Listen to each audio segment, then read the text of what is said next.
CodePolish වලට ආව සියලු දෙනාම සාදරයෙන් පිළිගන්නවා. මේ වීඩියෝ එක තමයි CodePolish වල පළවෙනි වීඩියෝ එක.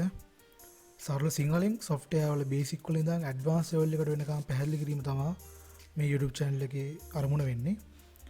මම මේ වීඩියෝ එකෙන් කියන්න බලාපොරොත්තු වෙන්නේ program එකක් එහෙම නැත්නම් software එකක් කියන්නේ මොකක්ද කියන එකයි. ඒ වගේම ඉදිරියට මේ YouTube channel එකේ මම ගේන්න ඉන්න වීඩියෝ මොනවද කියන එක පැහැදිලි කරන්න.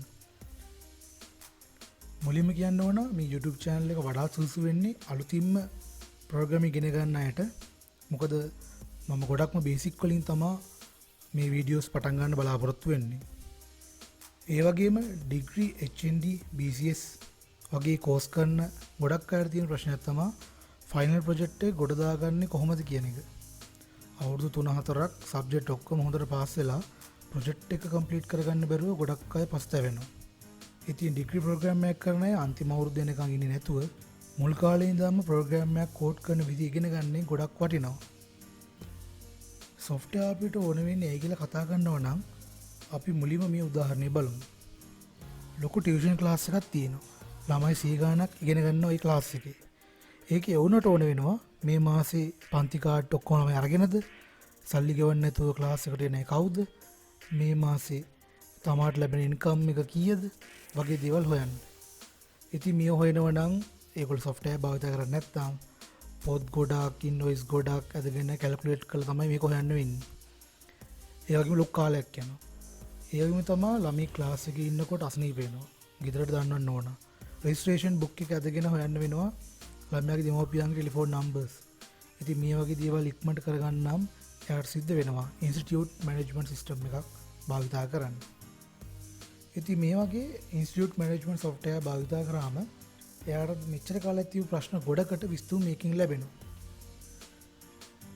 මේ වගේ software භාවිත කරන මැෂින් ඔයාලා ඇඳුම් කඩවල, ෆුඩ් සිටි වල, ෆාමසි වල දැකලා ඇති. බාකෝඩ් එක අල්ලලා හෝ අතින් අයිටම් එක එන්ටර් කළාම බිල් එකක් print වෙනවා. හැබැයි අපිට මෙතනින් බිල් එකක් print කරලා ලැබුණට කඩේ වුණට ඉන්වෙන්ටරි මැනේජ් කරන්න, ඒ කියන්නේ අයිටම් ඇඩ් කරන්න, අයිටම් වල ක්වොන්ටිටි අප්ඩේට් කරන්න, රියෝඩ් ලෙවල්ස් බලා ගන්න. ඊට පස්සේ shift end එකක් කරාම කැෂියාගේ ලාච්චු තින් සල්ලි බාර දෙනකොට එයාගේ සේල් එකට හරියට මැච් වෙනවාද යාගේ ලාච්චු තිබ්බ සල්ලි. ඒ වගේම ඩේ එන්ඩ් එක කරාට පස්සේ දවසේ සේල් එක කොහමද මේ විදිහ බලා ගන්න මේ software එකෙන් පුළුවන් වෙනවා. software use කරන්නේ නැති කඩයක් නම් බිල් එකේ කොපි ටික එකතු කරලා දවස් අවසානයේ ඒවල එකතුව කැල්කියුලේට් කරලා අද දවසේ සේල් එක හොයනවා. හැබැයි මේ වගේ software එකක් use කරාම තප්පර ගානකින් දවසේ කොච්චර සේල් එකක් වුණාද කියලා අපිට බලා ගන්න පුළුවන්. දැන් ඔයාලට තීරණය වෙතිනේ එදිනෙදා වැඩ කොච්චර ලීසින් software එක කරා කරගන්න පුළුවන්ද කියලා.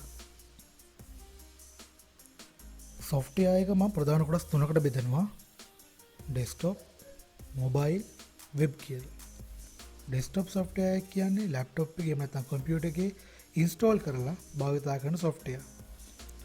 mobile software කියන්නේ ඔයාගේ smartphone එකේ නැත්නම් tablet එකේ install කරලා use කරන app වලට. ඊට පස්සේ web කියන්නේ web software වල වෙන්නේ browser එක හරහා වෙනත් server එකක තියෙන software access කරන එකට web software කියලා හඳුන්වනවා. මම මගේ ඉදිරි වීඩියෝ වලදී ඔයගලන්ට උගන්වන්න බලාපොරොත්තු වෙන software තමයි මේ තියෙන්නේ. desktop application විදියට Java, C, C++, C#, Python, Visual Basic ඔයගලන්ට කියලා දෙන්න බලාපොරොත්තු වෙනවා.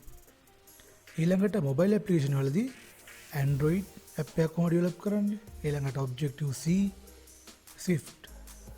Objective C, Swift use කරන්නේ iOS වලට. ඔයාගේ Apple phone එක ගන්න තියෙන ඒකට දාලා software develop කරන්න තමයි ඒක use කරන්නේ. ඊළඟට web application තමයි මම ගොඩක්ම ඔයගලන්ට කතා කරන්න බලාපොරොත්තු වෙන්නේ. මොකද final project එකක් වුණාම ගොඩක් වෙලාවට web application තමයි කරන්න තියෙන්නේ. ඉතින් ඒ නිසා HTML5 ඊළඟට CSS bootstrap කොහොමද ලස්සන කරගන්නේ web application එක. ඊට පස්සේ PHP, JS, JavaScript, jQuery, Ajax වලින් කොහොමද වැඩ කරන්නේ. ඊළඟට Spring MVC, Spring Boot, Node.js, Angular. ඒ වගේම Java EE වලින් කොහොමද application develop කරන්න කියලා මම ඔයාලට කියලා දෙන්න බලාපොරොත්තු වෙනවා. ඒ වගේම database management system වලදී SQL server, MySQL Oracle කියන database management system use කරලා කොහොමද ඔයගොල්ලෝ වැඩ කරගන්නේ කියන එක මම කියලා දෙන්න බලාපොරොත්තු වෙනවා.